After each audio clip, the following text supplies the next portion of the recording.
DC here. Hi guys and gals. Well, I'm taking a walk in the woods, on the side actually of the woods, geocaching. And the cache was over in that part of the woods. If I go over there, as you can see, the sun's coming up slowly. What time is it? Well, it's 8:30. And here, as you can see, it's a horse trail. There's some, gonna have to be Injun Joe to see that. The woods are really nice, and I got a really cool geocoin in this one. What I've done is I've deposited the one that came from Denmark in here, and this one is called a 50-year geocoin. It is big. Of course, it's not. They do write, please don't keep. It's not intended to keep. I might have to keep it a little while though, because frankly, you're going to need a big cache to put that thing in. The other ones are sizes of, of pins or whatever, so that's pretty good. Anyway, so it's a nice walk. Yesterday, I was showing a friend of mine. I went out for dinner, and I was showing a friend of mine where I had been geocaching, and I wish I had my camera out. There was two little fawns in the field where we were. Really nice. But yeah, it's just part of the whole thing. I brought Mrs. DC to work earlier this morning and stopped over at one place. I took a picture. I might add it to this one or not, but it was at a rest stop. It was a little small cylinder that I managed to find, and one of those Muncies. I can manage to say it correctly now.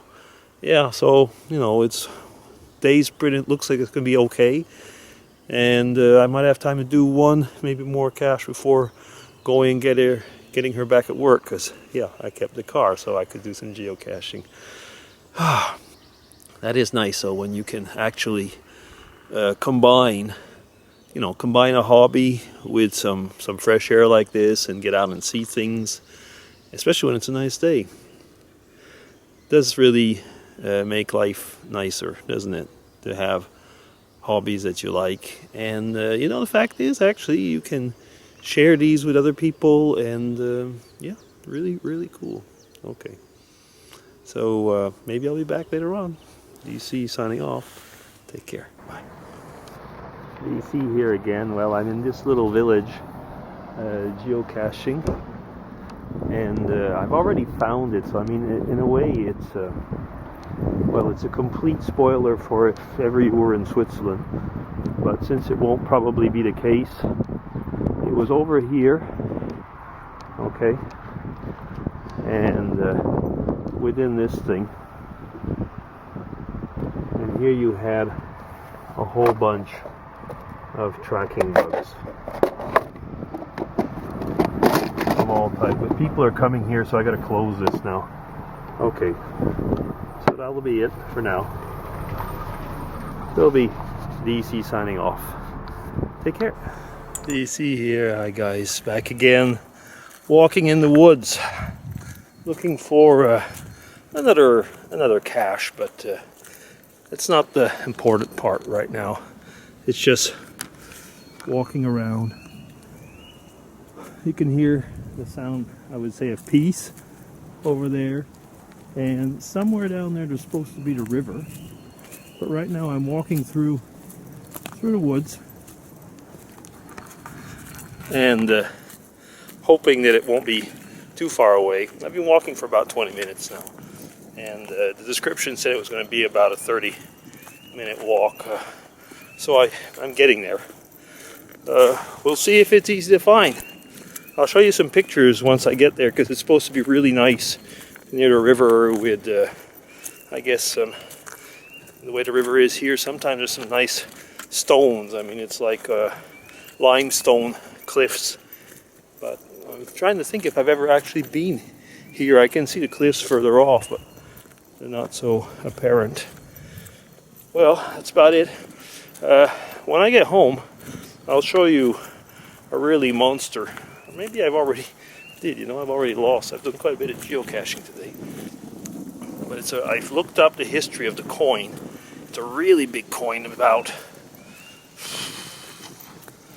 it's at least to about 5 inches in diameter, and it's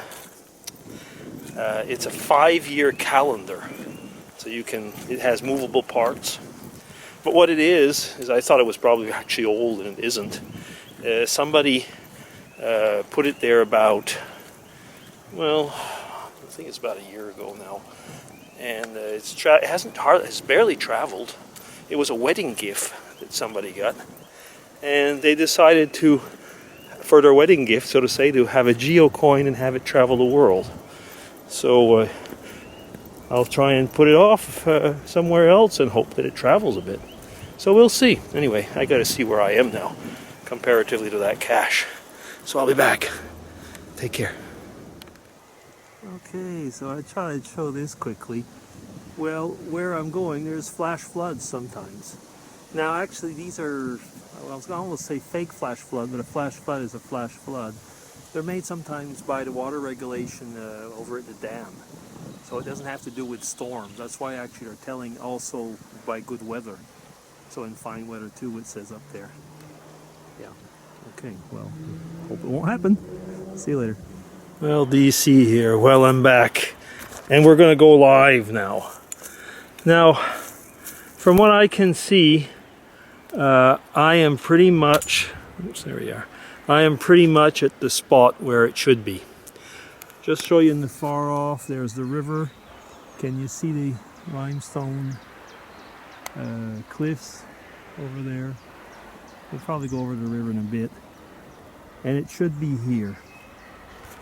Now, the hint I've got is near a stump. There's a stump over there. I got my trusty stick.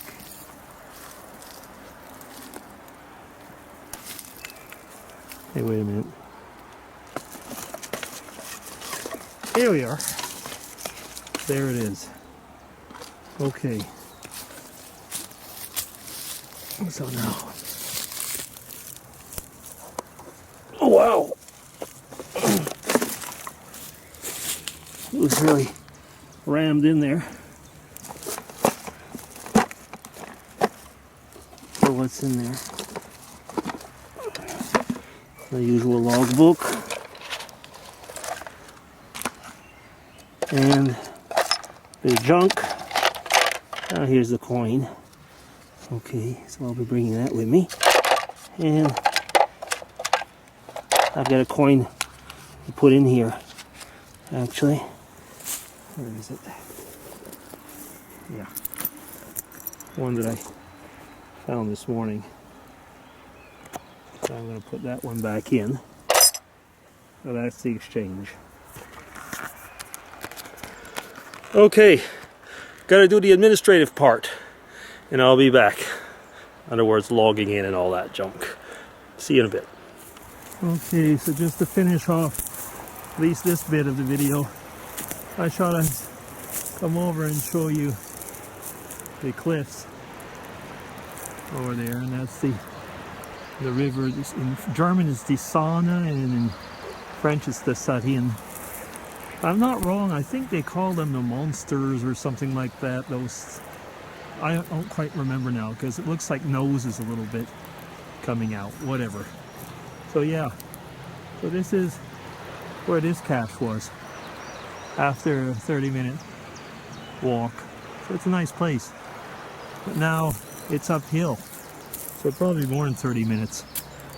Okay, well, DC signing off once again. Bye.